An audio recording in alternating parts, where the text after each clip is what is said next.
my cab in front of the Rent Law Arms. See, the swank building on the avenue, see? Well, I see you standing there waving your arms around like a cheerleader. Can't you stand still? Stand still and keep quiet. I got it. All right. Now, wait a minute. Go on, Cabby, go on. You picked this fella up in front of the Rent Law Arms. Yeah, a swell dresser, too. Lots of money. You could see. Well, I could tell by his clothes, see? Good fit, good material. I know clothes, see? All right, where's the body? Who was murdered or who did the shooting? Now, this is the homicide department, you know. I don't care what department it is as long as it's police. And it says police outside in the street. Never mind. Something crazy happened this evening, you say. Now, what was it? Well, I took this rich guy with the ritzy duds to 10th Street, see?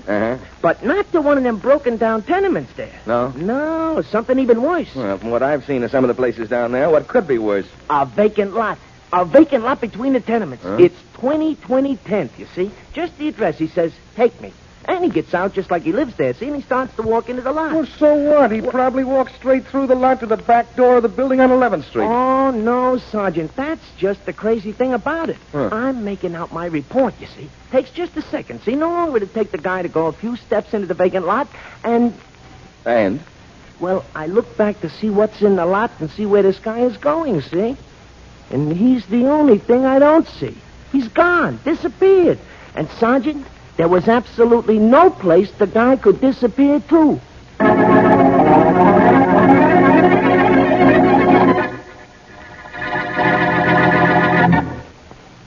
Want a beer with flavor?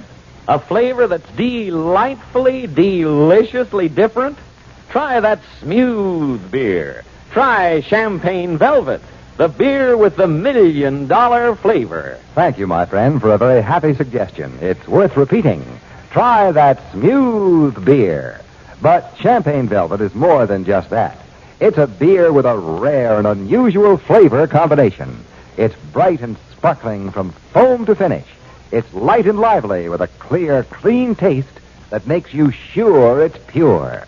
And best of all, it has the rich, robust, and full-bodied flavor that stamps it as a beer of real premium quality. Premium quality that costs you no premium in price. Light and lively, bright and sparkling, yet just as smooth. What a flavor combination. And you're sure it's pure. But now on to Dick Kollmar as Boston Blackie. Enemy to those who make him an enemy. Friend to those who have no friend.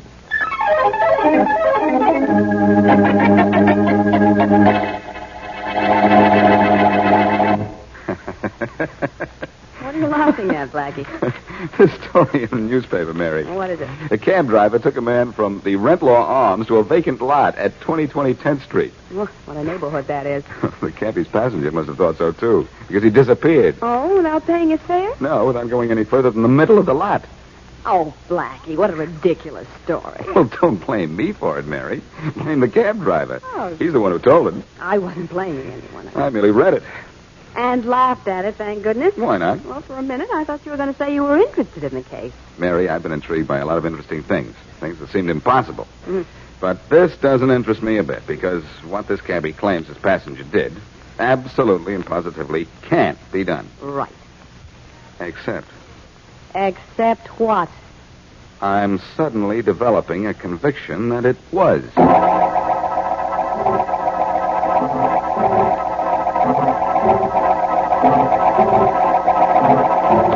Help! Help! Police! Police! Help!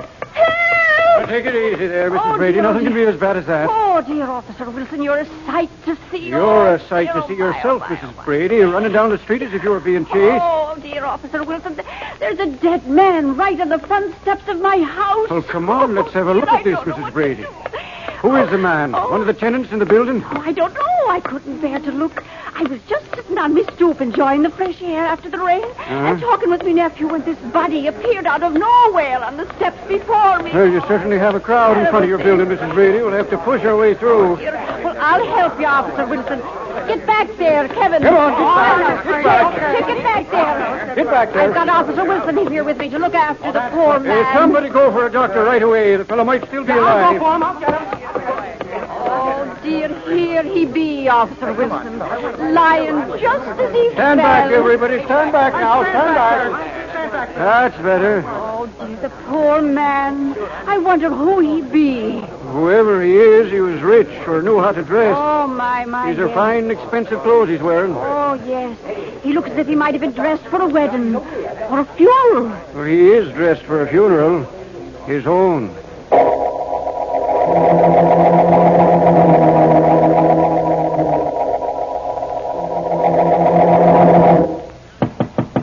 Come in. Oh, Inspector Faraday, Come in, Matthews. Any word from the Identification Bureau on that man found dead on 11th Street? Yes, sir. That's one of the several things I came to tell you. There's nothing on him at the Identification Bureau. Oh, fine. Yeah. What else? Well, we found these little slips of paper in the dead man's clothing, hidden in a secret inside pocket. Clues, you think? Well, I don't know to what. Huh? Yeah, here's one that says Lotsley, 25. What? Yeah, here's another that says Medican, 10, and another one saying Larkin, 50. Larkin? Yeah, they're written in ink, a man's hand, maybe the dead man's. Well, I don't know what they mean. Yeah, me too. Anything else? Yeah, the medical examiner said the guy died of a fractured larynx and crushed windpipe. That's a big help. What else? Well, nothing else, except that marks on the dead man's fingers show that he normally wore 2 big rings. And they're missing like everything else, huh? Yep. Identification, money, jewelry, the works. That's right, which Right. might mean that it was murder in the act of robbery. Probably. Yeah, I wish I knew who the dead guy was, though. me too. Might explain why he was in 11th Street and dressed as well as he was. Could be. Hey, maybe this ties up with that crazy story the cab driver told you. Well, maybe. Anyhow, I'll contact the Missing Persons Bureau, Inspector. They might... I've already done that. No dice. Well, it looks as if we're going to have a tough time finding out who the man was. Yeah, Matthews, we have a body without a name. But I want that name. I've got to have it. Sure do. It's awful tough to find the killer, unless I find out who's been killed.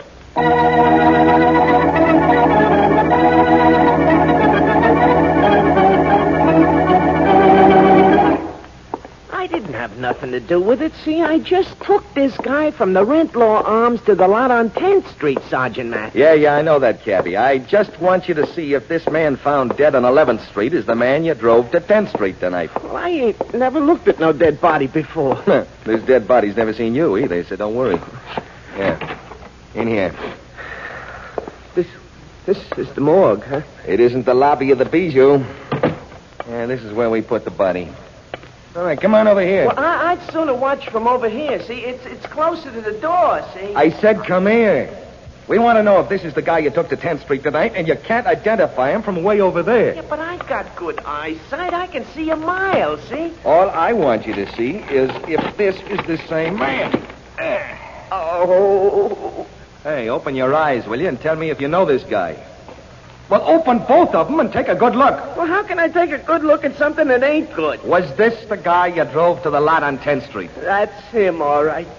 He disappeared from the lot, and now he disappeared from the world.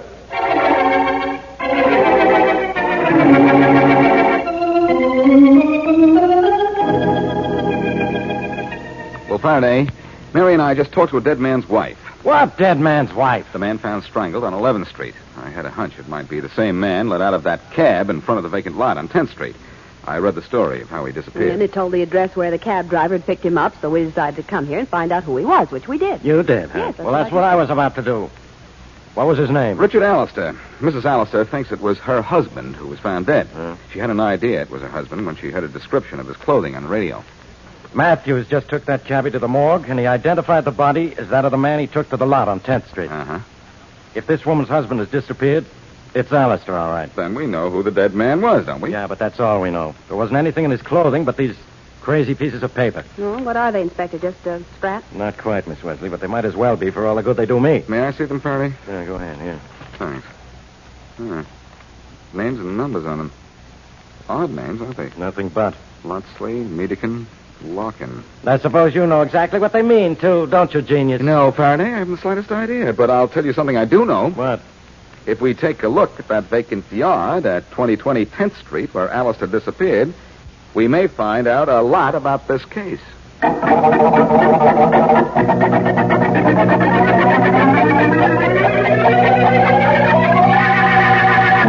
Johnny! Johnny! Johnny! Johnny! Bill, haven't I told you 100 times not to yell coming up the steps? Yeah, Johnny.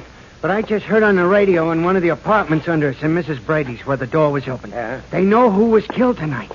They know it was Alistair. No. There's nothing to get excited about. Here. Here's your cut from the dough we took from Alistair. Maybe that'll cool you down. Thanks. Johnny, is this all I get? You know that's all you ever get. But you get so much more. All I get is... Enough to keep you out of trouble. Not so much you'll get into trouble. You got rid of his jewelry, his paper and things? Yeah, but I want some dough to buy clothes and stuff. You got a suit, ain't you? Yeah, I Now, quit griping. All you need's pocket money, so all you get's pocket money. Now help me pack. We're leaving? Uh-huh. Then you are scared the cops will find out Alistair was up here, ain't you? No, Billy boy. Just playing it safe. Uh-huh. Even if the cops find out he was killed right here in this building, they'll never find out how he got in this room.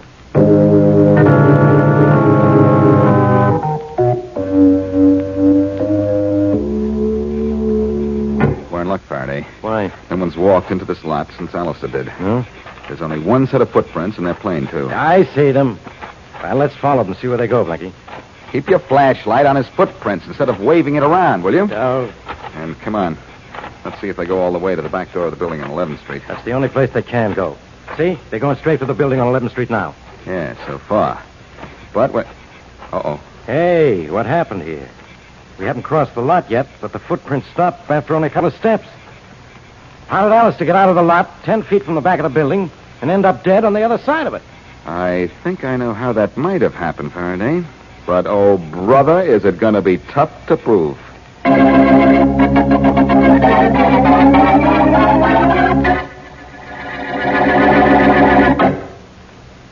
Premium quality, yes, sir. Premium quality that is yours to enjoy at no premium in price. Now, that's something worth remembering. But every time you pour your glass of champagne velvet, you're reminded that you're enjoying a real premium quality beer at no premium in price. You know, of course, that more costly malt and grain, higher-priced hops, and more careful and costly brewing methods are all a part of CV's famous $1 million formula. So CV has to have unmistakable premium quality. CV's flavor tells you all of that. It's bright and sparkling, light and lively from foam to finish, with the rich, robust, and full-bodied flavor of a real honest-to-goodness beer. Real premium quality beer. But that's not all. It has a clear, clean taste, given it by controlled aging. A taste that makes you sure it's pure. And it's smooth, just as smooth. And now back to Boston Blackie.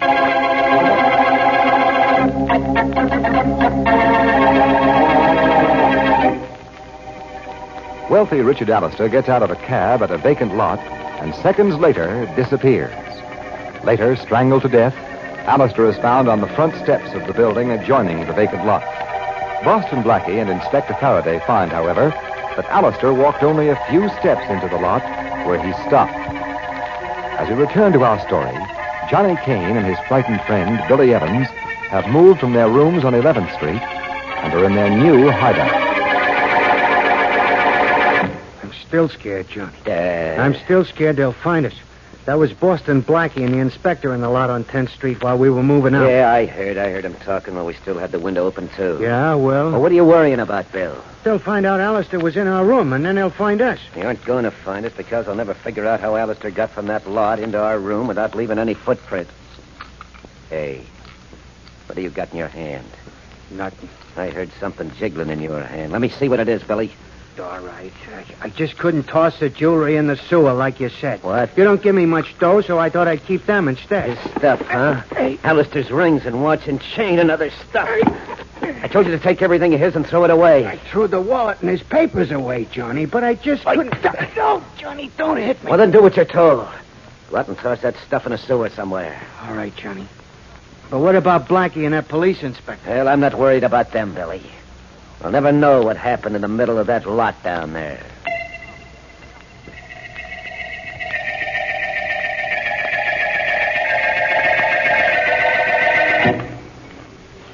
Well, Blackie, you looked up the odd names and found that all three of them had the same address, this one. And here we are to talk to the janitor. If he ever answers the bell I rang, Mary. Oh, dear. Seems like an hour that we've been standing out here. Well, that's because my company is so pleasant. Actually, it's only been 30 seconds. And besides, I'm not... You're the janitor in this building? I sure ain't the owner wearing overalls because I like to rough it, son. Well, do you mind if we ask you a few questions? You ask the questions, Blackie. I'll just listen for answers. That's really what I meant, Mary. Why, son, you're that famous Boston Blackie, ain't you? Thought I seen your face somewhere before. I'm interested in 3 men named Lotsley, Medekin, and Larkin. Why, them 3 live right here in my building in 3 different apartments. What do you want with them? Mostly, I want to know who their friends were. Strange you should ask that. You know that fella they found dead, that Alistair? Yes? I seen his picture in the papers. I recollect he used to call on him. He and a couple other guys. A couple of other guys, huh? Yeah. What do they look like? Well, the fellows whose names you mentioned tell you better than I could. Why not ask them? You've got something there, and I hope I get something when I see them.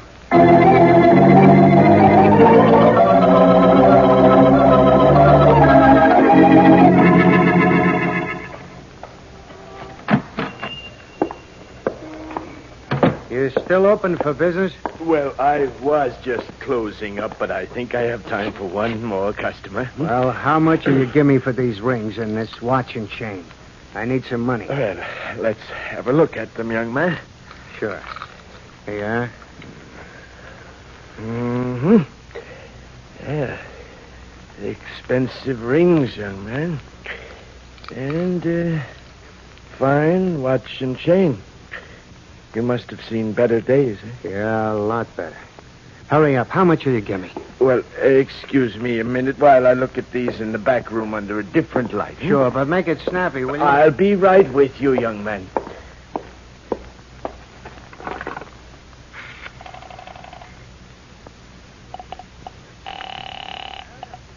Operator. Get me the police department right away. Homicide department, and hurry. 1 minute, please. I thought you might pull something like this. I'm glad I came back here. No. Police department, hello? Hello? Police department, hello? Hello? Hello?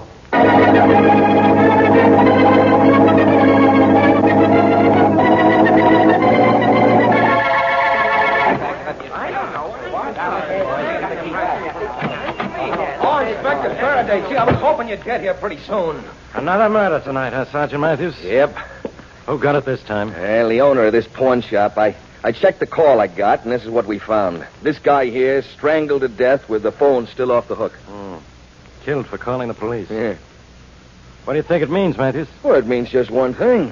Someone was here to sell stuff that was stolen, maybe the stuff of Alistair. Yeah. And we sent the word around to all pawn shops to report to us if anyone brought the stuff in. And Alistair's killer knocked off this guy, too, huh? Well, it might be the same guy or someone who bought the stuff from Alistair's killer. Well, in either case, this might be a lead to Alistair's killer. If the stuff was offered for sale once, it must be offered for sale again. Maybe. Well, all we have to do is wait. The only disturbing thing is, I got an idea Boston Blackie isn't waiting.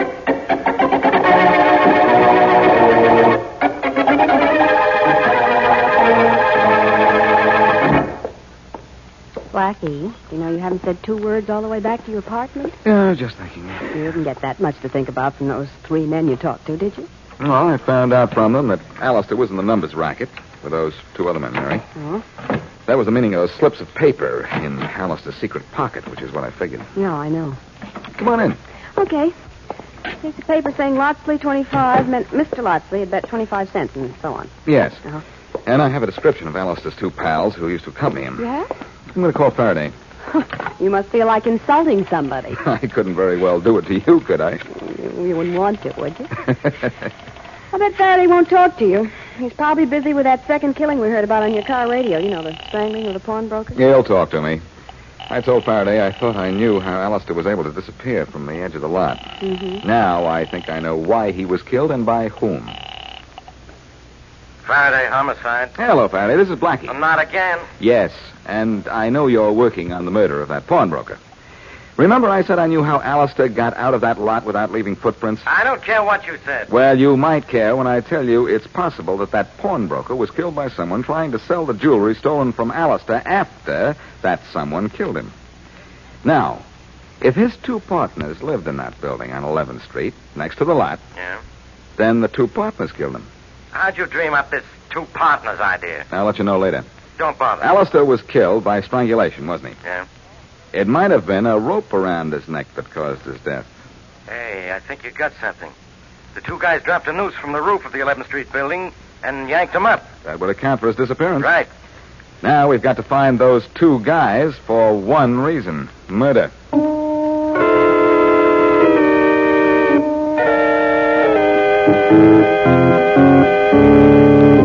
Mrs. Brady, I understand you know everything that goes on in this building. Well, I just sit here in my room with my door open, mind my own business, and the doings of others are plain, Blackie. Well, we know you discovered Mr. Alistair's body in the front of the building, Mrs. Brady. Oh, yes, that I did, yes. Tell me, have you seen anything unusual since the time of the killing, Mrs. Brady? Well, now, those two men from the top floor moved out this morning. Really? Yes, they did. They moved out with all their furniture and their baggage, too. Oh, that's very interesting. Yes, they did. And they've been living here, for about 5 years now or more. Two men, huh? Mm-hmm. What are their names, do you know? Yes, I do now. The one's name was Johnny Kane. He's the tall one, the tall, quiet one. And the little frightened man, he was called Billy Evans. Do you know where they moved to? No, I don't. Nobody knows. They wouldn't tell you. Say, do you think they killed that poor Mr. Alistair? Think it, Mrs. Brady? I know it. I wish I knew where to find them.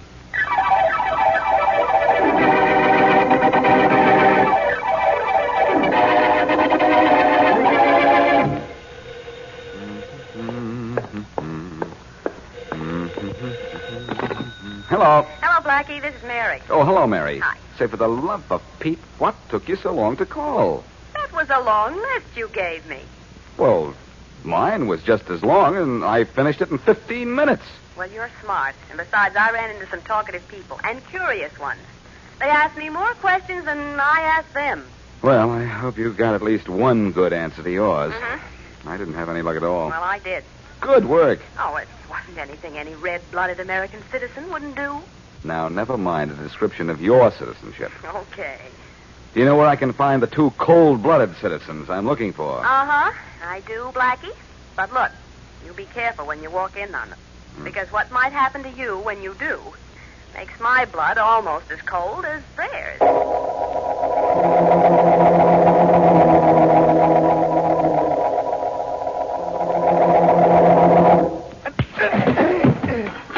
Now, come here, Billy. No. Come on, get up off that floor and come here. No, Johnny, don't knock me around anymore. You killed a guy. Do you understand that? I know, but we killed Alistair, and you didn't get sore about that. Alistair deserved getting killed. He was holding out on us. Yeah. Getting richer every minute, and we have to live in a dump. Well, that pawnbroker was double-crossing me. He was calling the cops. Well, he wouldn't have had to call him if you hadn't tried to sell that stuff to him. Ah, Johnny. All right, now get up. I'm going to teach you to do what you're told. No, Johnny, no. If you won't get up, I'll pull you up. No, Johnny, no. Now, this is for being a bad boy. And here's one to sleep on. Gee, you dumb jerk. All right, Kane, don't move or you'll be where your friend is. Who are you? Boston Blackie, and I heard your little conversation with Billy. Oh. You two are the ones I'm looking for. How'd you find me? You'll find out at headquarters. Well, I think you'll find out that my friend here isn't the only one I can put to sleep. Oh, yeah? You sucker. So you... Sorry, friend. But when you wake up, you'll find out that I don't sleep in the daytime.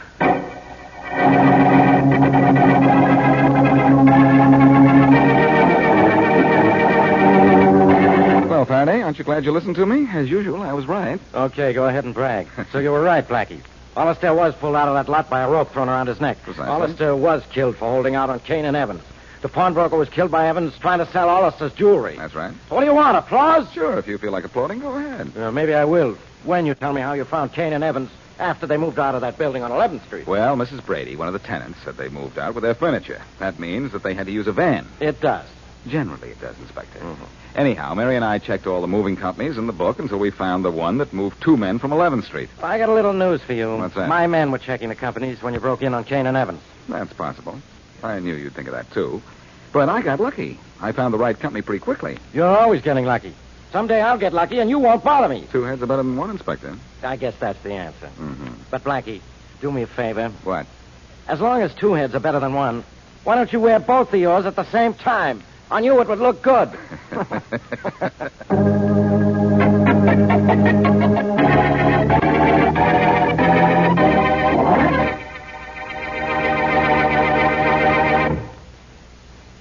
Make mine CV, because for me there is no finer beer. And it's just as smooth. Make mine CV. So many folks who know good beer when they taste it have said just that. Time after time, that Champagne Velvet is not only the leading beer by far in its home state of Indiana, but it is preferred by particular people everywhere that it is sold. There's only one reason for that, and that is flavor. The bright, sparkling, light and lively flavor of a real premium quality beer. Premium quality that costs you no premium in price. The rich, robust, and full-bodied flavor of real, honest-to-goodness beer. And the clear, clean taste that makes you sure it's pure. So make yours CV, because for you, there is no finer beer. You're sure it's pure, and it's just as smooth. And now, here is a preview of what happens next week. With a gal like this one, what makes you think I was following you? Hey, wait a minute. Hey, she's kind of cute. Hey, Oh. sister, how about going out with a real guy? Hey, take your hand off my Oh, face. don't be that way. Step You- aside, Mary. What Looks like caused there's a you? surprise coming, and here it Now, comes. wait a minute. Oh, nice hitting, Blackie. Should I start counting you for him? Yes, that might be a very good... 2, 3, I heard the lady 4. call you Blackie. That must be Boston Blackie. Can you tell me the time? The time? What for? You keeping a diary? Blackie, you knocked this guy down and he wants to know the time. Sure I do. And it's for knocking me down? But Blackie just did me the biggest favor anybody ever did for me in all my life.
Would you like a shout out?